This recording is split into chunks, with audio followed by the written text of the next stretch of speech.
beautiful soul, welcome back to my channel. This is my channel, Ame from Japan, Kabayan Taurus. This reading is for you.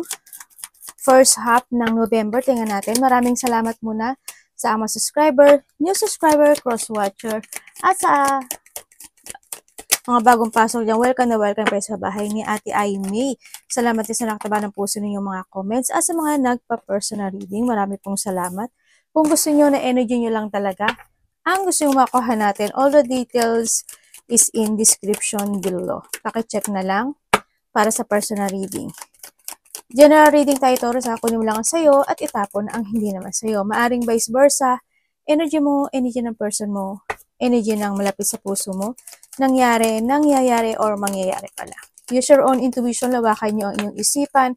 Ano man ang gender mo, ano man ang edad mo, lagi nyo tatandaan na kayo lang ang makapagpapabago ng inyong buhay, wala sa baraha at kung kanino man.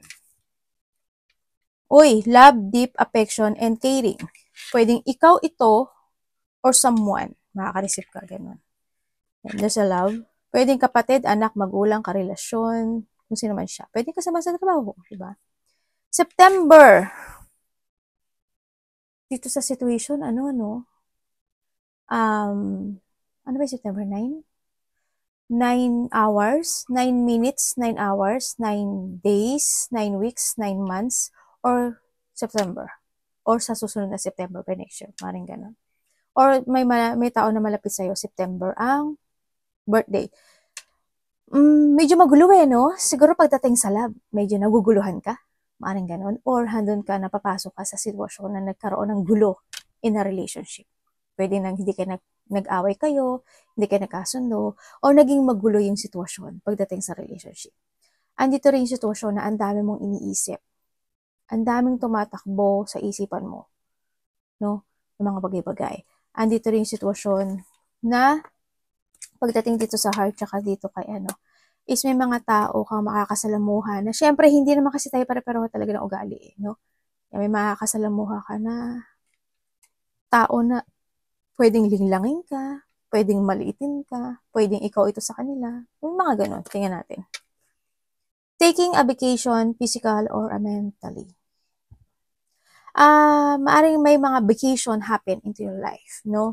Maaring magkakaroon ka ng bakasyon or need mo magbakasyon, maaring ganun, meeting someone who loves, ganyan. O kaya andin yung sitwasyon kung marami kang iniisip, kailangan mo siguro ng mental peace muna, mag-relax ka, mag-recharge ka, diba? Or kailangan mo ng bakasyon. O may mga magaganap na vacation or may vacations happen in life sa iba sa inyo. O kinakailangan ha. Dealing or relationship with a woman with a dark complexion or hair. Pwedeng ito is your loved ones, pwedeng ikaw ito, sa nakikita ko dito, or pwedeng itong tao na to is marami siyang iniisip na bagay-bagay. Pagdating sa love, pagdating sa iyo. Or maybe ikaw, marami kang iniisip na bagay-bagay pagdating sa tao na to. Pwedeng ganon. No? Or maybe hindi yung pwedeng ikaw ito, kapatid mo, karelasyon, kaibigan, pwedeng ganon. No? Na a person who want to give you a love and support and care, pwedeng ganon. Hindi yung deep love, deep affection, pwedeng ganon sa iba sa inyo. Or ikaw sa kanya, vice versa. Pero bakit may mga bothering situation sa'yo, pwedeng sa kanya in a relationship or sa trabaho mo or something. May mga bothering situation. Ay, naku po, danger especially in money matter. Naku po, ito pala yun. O, ingat ka lang sa pera mo kasi medyo disorganized sa pagdating sa pera, no? Pwedeng hindi ka nakakaipon, nahihirapan ka mag-ipon, maaring nahanding situation na lahat ibinibigay mo sa mga mahal mo sa buhay, isinusuporta mo, o kaya naman anding situation na baka vacation ka ng vacation.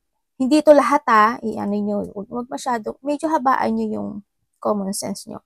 Maaring anding situation na, maaring halimbawa, papasok ka sa trabaho, hindi, papasok sa trabaho, hindi, or pwede naman na iba sa inyo, mahilig kayo magbakasyon, pwedeng ganun. Diba? Na maaring nagiging disorganized yung pera. Ibig sabihin, nag-iipon lang para makapagbakasyon. Tapos after nun, magsisikap uli para makaipon. Mga ganun sitwasyon. or sa iba sa inyo is disorganized when it comes sa pera. Kaya nandito yung maaring magkakaroon ka ng problema sa pera na kailangan mo ingatan. Siyempre, mag-ingat ka sa pakipag-communicate with comes sa pera ha. Kasi kung tito mo may pangil siya, di ba? Ibig sabihin, may sneaky person. Ibig sabihin, may mandraya. Sana hindi ikaw ito. Or someone. Ibig sabihin, kung etong loved ones na to, itong loved ones na to sa kanya mo lang ibinibigay ang lahat, wag naman po sana. Wag naman sana. Pero it's up to you. Pera mo yan. Pero mag-ingat ka pa rin sa money mo. Kasi baka magkaroon ka ng problema sa pera. Pwedeng kung may mga tao na, o may tao na kukonek sa'yo related to a money, magka-problema ka sa money. O magkaroon ka sa, basta related sa money. Wag naman sana. O diba, angel, spiritual guidance protection from harm. Ibig sabihin, bibigyan ka niya ng guide, or bibigyan ka niya ng, kung may mga red flag, or bibigyan ka niya ng enlightenment, no, sa mga bagay na yun, para ilayo ka niya sa danger situation. Ibig sabihin. No, yun na nakikita ko dito. And siyempre, you want to protect someone, so nakikita ko rin dito. Handin yung protection mo sa mga taong mahal mo sa buhay mo. Kasi gusto mo na maging okay sila, maging maganda ang buhay nila, maging maganda yung future nitong tao na to, or mga tao na to. And siyempre, palagi kang magtatrust sa intuition mo rin, no? Sa nakita ko kasi handito yung guidance mo. Trust your intuition. Huwag kang mag-feel dyan. Along journey, either physical or mental, will leave you wiser at the end. Mahirap ang mga pinagdadaanan nyo. Pero sa hirap na pinagdadaanan nyo yun, is may darating na kasaganaan. Ibig sabihin. Kasi you are guided din naman. Pero, sabi nga dito, may mga bagay na kailangan din magpahinga pag may time. Diba? Kailangan mo rin kasi na mental peace. May mga journey na pinagdadaanan talaga na iyon yung magiging guide mo para maging more on strong ka pa sa mga darating na panahon. Yan ang nakikita ko sa iyo dito. Parang there is something in the past na merong na nahatak ka, no? Yun ang nakikita ko sa iba. Kasi andito siya. There is something in the past na meron nakapagpahatak sa iyo. Na maaring na nakaano ka pa rin doon, nakabuhol or there's a connection pa rin ako nakita. Tingnan natin ang energy mo. Energy ni Taurus. Anak, gamen asugo abo na yo. Energy ni Taurus. May iba dito parang your involvement ka sa law. Ganyan. Kasi parang you are involvement in law or may mga bagay na naghahanap ka ng clarity or may mga sitwasyon na kailangang ayusin, asikasuhin, desisyonan or kinakailangang i-correct or itama. Yun na nakikita ko sa iba. Energy ni Taurus.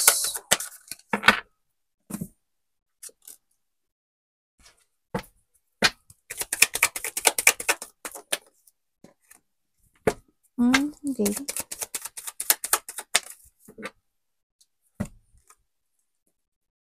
Lumabas talaga siya. Energy mo. Breadwinner yung iba sa inyo, no? Energy mo. Alam mo, nasa sayo kasi yung sumakit yung bato ko. Nasa sayo yung responsibility when it comes to thinking about something, stability ng mga mahal mo sa buhay. Tulad na sabi ko kanina, di ba? Nasa sayo yung susi, kumbaga. No, kumbaga siguro, handun yung worrying mo pagdating sa trabaho, handun yung worrying mo pagdating sa pera, handun yung worrying mo pagdating sa mga decision making in life, ganyan. Energy mo rin, na nandito kasi sitwasyon na marami daw tatakbo na questioning pagdating sa'yo. Sa self-questioning yan, maraming tatakbo sa'yo. Kumbaga, siguro handun ka sa sitwasyon mo na tama ba to? Okay ba to? Ganun ba? Dapat ba ganun? Dapat ba ganyan? Basta, it's more on self-questioning or iba sa inyo, you're feeling stuck or makakaramdam ka ng pagka-boring, may mga sitwasyon na malulungkot ka, may mga sitwasyon na magkakaroon ka ng dissatisfaction, mga gano'n. Sa nakita ko sa'yo. May mga sitwasyon na parang maghihintay ka or may hinihintay or may paghihintay o naghihintay ka ng basta may paghihintay. Maybe you're waiting for a sign, you're waiting for a clarity, you're waiting for a decision making, you're waiting for something. Yun na nakikita ko sa iba sa inyo. Nandito ka rin sa sitwasyon mo na makakaramdam ka rin ng pagod. Hindi ko alam why. Maybe you have a travel or maaring ang trabaho mo is more on traveling, di ba? More on action and more on, ano yun yung nagda-drive ka, ganyan, o kaya yung pa-travel ka sa papunta dito, papunta doon, papunta yan, maaring ganun, o kaya pasalin-salin, kaya nakikita ko yung tiring situation mo, no, na napagod ka. And then also, may mga sitwasyon doon na maaalala mo. May maaalala ka, sa iba dito may mga maaalala kayo from the past, good or bad. Sa iba sa inyo may mga mamimiss daw kayo. Sa iba sa inyo is yun, memories, may mga memories from the past situation na maaalala, ganyan. Parating kay Taurus. Anong parating? Asan si Bibi? Si Bibi. Yung siya. Ano ba yun? Umano siya sa ilalim ng kumot. Parating kay Taurus. Universe parating kay Taurus.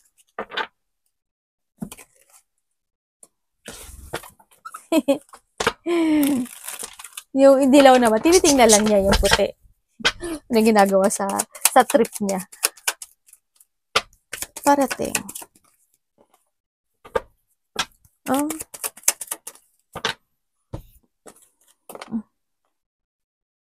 Okay. Okay, parating sa'yo, may lungkot. Parating sa'yo actually kasi makakaramdam ka rin ng excitement. Yan. Makakaramdam ka ng excitement and also nahandito yung iba sa inyo, there's a new exciting plan happen into your life sa nakita ko rin dito. Parating rin sa'yo, there's an outgoing no? Siguro may mga outgoing situation ako nakikita dito. Nandun din yung sitwasyon na may magkakaroon ka ng communication with someone, pwedeng kapatid mo, karelasyon mo, kaibigan mo, pwedeng ganun. Someone want to connect kasi. And then also, parating din sa'yo, adventure no? Yan, adventure. Ang nakita ko, may lalaki ako nakikita. Hindi ko alam kung ikaw yun pero may lalaki na makikipag-usap sa'yo.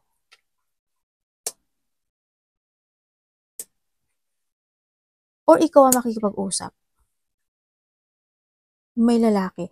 Itong lalaki na to, maaring, I don't know why, pero maybe this advisor or a person na very supportive or hindi yung situation na ang lalaki na pwedeng ibang lahi siya or pwedeng hap-hap. Ano ba yung hap-hap? Pwedeng kasi may ibang language ako nadidinig May ibang language na pumapasok. Hindi ko alam why. Siguro nasa ibang bansa ka or maybe ikaw is may lahi ka, pwedeng gano'n. Or someone is may lahi na kukonek sa'yo, pwedeng gano'n. Kasi, or maybe nasa ibang bansa ka siguro. Kasi may ibang words dito. Meron din Pilipino, ako nadidinig, pero may ibang words siya. Basaan na ka. Basa ito Yun. May hihingi daw sa'yo ng suporta or you're giving a support with someone na may mas bata sa'yo. Yun ang nakita ko dito. Bari bibigyan mo siya ng pera o magkakaroon kayo ng pag-uusap related to a money or bibigyan mo siya ng suporta o bibigyan kanya ng suporta. Vice versa tayo Tingnan natin dapat mong iwasan. Anak, becha-becha na yan natuwa. Nag-shower siya. Ano dapat iwasan nito?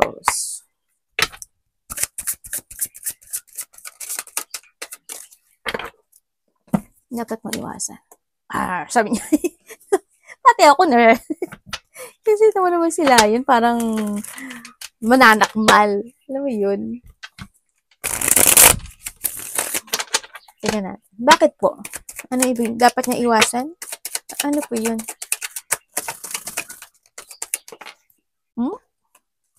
Okay. Kaya pala. Okay. Dapat mong iwasan. Iwasan mo, syempre may panghinaan ka ng loob. Yung pagdudahan mo, yung kakayahan mo, yung pagdudahan mo, yung intuition mo, ganyan. Iwasan mo yung alam mo yun yung parang magkakaroon ka ng self-pity sa sarili mo na, bakit ganun? Bakit ganyan? Hindi ba ako sapat? Hindi ba may kulang ba? Mali ba ako? Yung mga ganun. Eh, kung alam mo namang mali ka, edi mali ka. Sabay ka kinagalitan din eh. Ate, parang inangat mo ko, tapos binaksak din eh. No? Alam mo yung inangat kita, bilak na biglang hinambalos. Hindi ganun. Iwasan mo na hindi ka magtala sa intuition mo. Siyempre, iwasan mo hindi ka makapag-focus. Aba, iwasan mo naman yung siyempre yung mamanipulate ka ng situation. Iwasan mo yung magiging hindi ko naman sinasabi na maging masama kang tao. Ang sinasabi ko lang sa'yo is you need to control din yung emotions mo. Huwag kang magpabola or huwag kang mambola. Yan. Or hindi yung situation na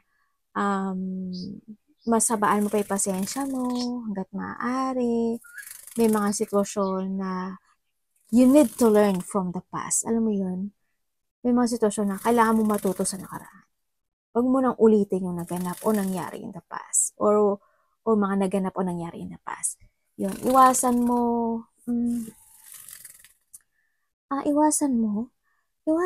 yung hindi ka magkaroon, yung hindi ka magising or ma-awake in your situation, no? Na may mga sitwasyon kasi na kailangan isaayos, kumpunuhin, i-arrange, ganun din yun. Ano ba yun? Ini-English ko lang, emot talaga si ate. Baguhin, ganyan. May mga sitwasyon na kailangan i-recover, may mga sitwasyon na kailangan baguhin yung mga decision making, yung sinasabing ganun. Ako dito, nakikita. Siyempre, iwasin mo rin yung magkaroon ka ng self-love sa sarili mo. Yung to judge someone or yung mga taong judgmental, iwas ka doon.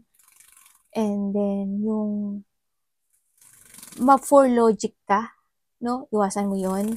Be organized, ang sinasabi rin dito. Yan ang mga dapat mo iwasan eh. Yun. Siyempre yung magpabola o mambola ng tao. So, ate ako ba yun? Ewan ko sa'yo. Sabay ganun eh. Tingnan natin. Love. Tingnan natin ang love mo. Love sa lahat. Kapatid, anak, magulang, karelasyon, kaibigan, pamilya. Kamusta po ang love nito? Siyempre, iwasan mo yung hindi mo gamitin mo yung mind mo and yung intellect mo. Alam ko naman yung intellect ka. Tsaka you are born natural na meron kang ability of being a psychic. Malakas yung intuition mo. Gamitin mo yun. Siyempre, harapin mo din daw yung takot mo. No? Kung ano yung mga painful situation or unknown situation na mangyari doon. Yung result, tanggapin mo. Painful man siya or hindi. Pero kailangan mo, may mga bagay na kailangan mo nang harapin. Love. Love. Okay.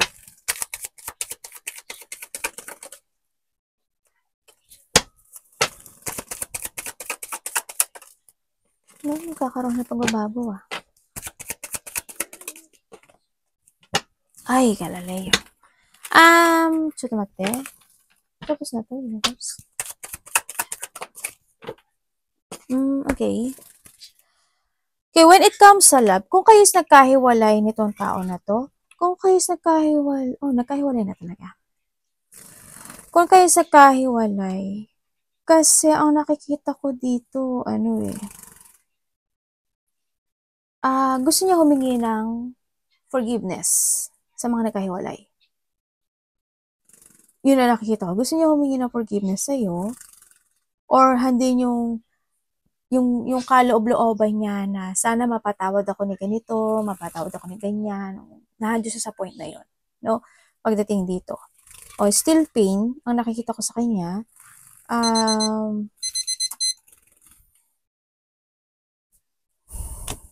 nagkakaroon kasi siya ng doubt eh. Hindi niya alam kung magpo-force siya to connect sa'yo or hindi. Ando siya sa point na yun. Pero still holding siya in a relationship. Hindi ka pa niya kayang bitiwan o hindi ka niya mabitiw-bitiwan. Or vice versa tayo ha. Yun ang nakikita ko sa kanya. Pero kasi may sinasabi siya na I want to pursue my goal. Sabi niya ganon. Yun ang nakikita ko sa kanya. I don't know why kung ano yung goal niya sa buhay niya. No? Yun. Or maybe this is you.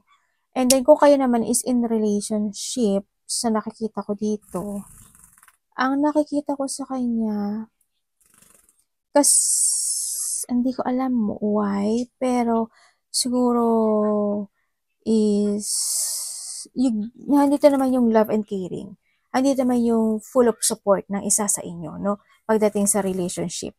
Yun nga lang, siguro may mga point lang na minsan hindi kayo nagkakaintindihan, maaaring nagkaaway kayo, o hindi lang talaga kayo nagkakaintindihan minsan, maaaring nagkakaroon ng disappointment, ganyan, or may mga intense na nagaganap nangyayari sa inyong dalawa, pero kung baga yung isa sa inyo is nagiging more on patient lang, or isa sa inyo is nagiging forgiven lang, yan. Kung kayo is in relationship, actually, baka makaka-receive ka sa kanya ng, or vice versa ha, ng something. Pwedeng gift, pwedeng pagmamahal, pwedeng tulong, ganyan.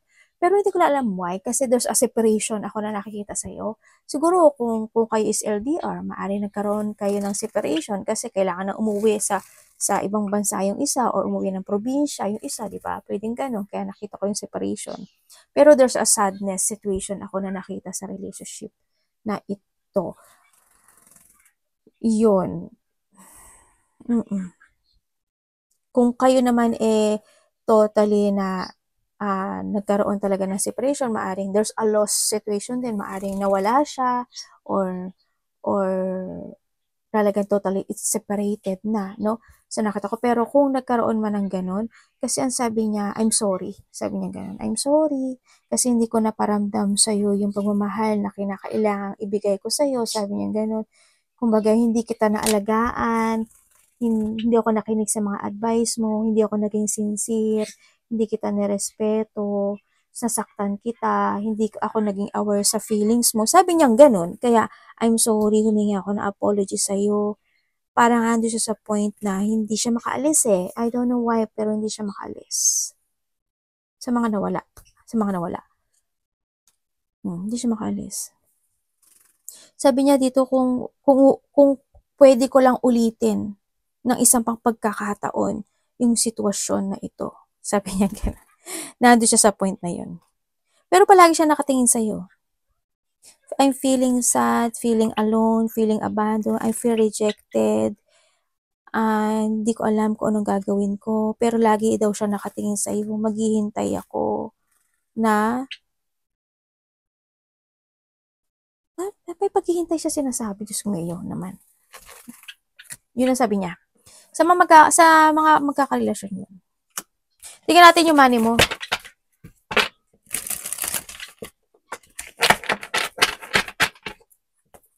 Money ni Taurus. Sa mga nagkahiwalay, ganun din. Yung sinabi ko kanina. Hindi ko na ulitin. Smeyo. Na-focus ako dun sa ano. Ibig sabihin, hindi pa nakakatawid yung mga nakaalis, ano, dito. Hindi pa siya nakatawid. As in. Kasi, kung tutuusin, palagi pa itong nakasunod sa'yo. Kasi palagi siyang nakatingin sa'yo eh. Ate na tinatakot mo kami. Bala kayo. Sabay, tinakot talaga eh, no? Okay, pagdating sa yung money. May panimulang muli eh, no? Ako nakikita pagdating sa money. Siguro ando na sitwasyon na may mga bagong plano ka na naman na gagawin, or halimbawa kung nagkaroon ka talaga ng bakasyon, magsisimula ka ulit mag-work, ganyan. Maaring ganon. Or na din sitwasyon na pagdating sa money mo, andito ka na muli sa situation mo na may mga wishful thinking ka na nagagawin. Parang magkakaroon ka ng mga ka-dealing, ka-partnership, collaboration, ganyan. May mga ganun. Pwedeng iba sa inyo is bagong trabaho to, ha? Kung kayo is magkakaroon ng bagong trabaho, yes, magkakaroon ng bagong trabaho iba kasi may dealing situation ako nakikita sa iyo dito. Kumbaga, kung maghahanap ka ng trabaho, maghanap ka na kasi matatanggap ka naman. Sa nakikita ko ito. So, iba dito, mga bago to. Yan. Or maybe you're illusioning, sana matanggap ako dito, sana ganito, sana ganyan, sana gano'n.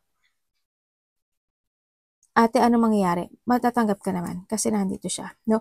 Kailangan mo lang talaga magpursige at magsikap sa sitwasyon mo. Kasi may reward na makakamit. Sabi dito, no?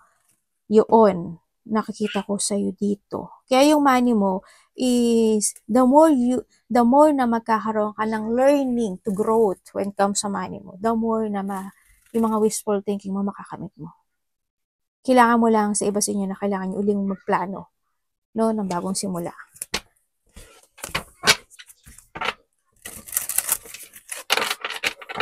Advice.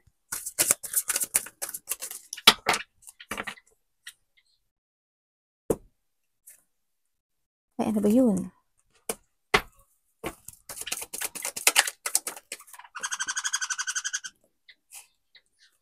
Ang dami mo namang iniisip. Someone's spying, ano? Or maaari na, ay, oo nga. May nagmamatsyag sa'yo. 8-8 oh. Ngayon ko lang nakita. Ay, anak, ano yan? Anak, parang may ano ah. May tumalsik ah. Ngayon sa puwit mo na. Okay. May magkakabati dito. Ay, bakit ganun?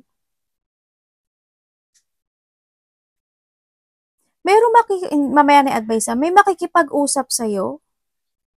Or may something bigla ang magaganap o mangyayari na malilito ka or ikaka-frustrate mo? Para o kaya nandun ka sa thinking na, totoo kayo sinasabi nitong tao na to? Nagiging totoo kaya to sa akin? May mga ganon sitwasyon. Yun na nakita ko. May union ano? May union ako nakikita. May makikita. Siguro within the 2 days, 2 weeks, 2 months, or 2 hours, nakaraan na. Sa iba mangyayari pala. When it comes sa advice, may reconciliation na. Okay, when it comes sa advice, you need to start a new beginning in life. No, kailangan mo daw magkaroon ng revenge in yourself in a good way. Ang sinasabi dito. And then also, you need to release or kailangan mo na ng clear mind or kailangan mo ng mental strength to pursue something into your life. Kailangan mo ng movement. Continue ka lang sa direction to find your goal. Kailangan sa'yo is have a clear path, positive destination, kailangan ng movement, and sabi dito, ilaya mo daw yung sarili mo sa isang sitwasyon na feeling mo is, it's more on frustration tsaka burden. Ganun ang nakikita ko sa'yo dito.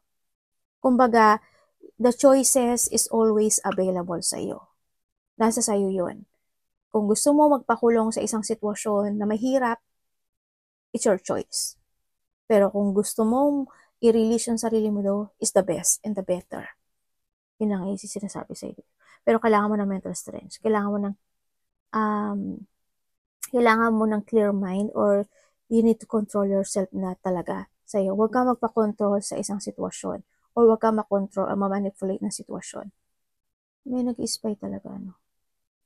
Yun. Or you're spying, ah. Yan ang nakita ko sa'yo dito. Okay. May malalaman ka ro katotohanan sa isang taong malapit sa'yo. Aba, oo nga. Mukhang may malalaman ka nga, ah. May malalaman ka. Arigatou naman si Kalbis.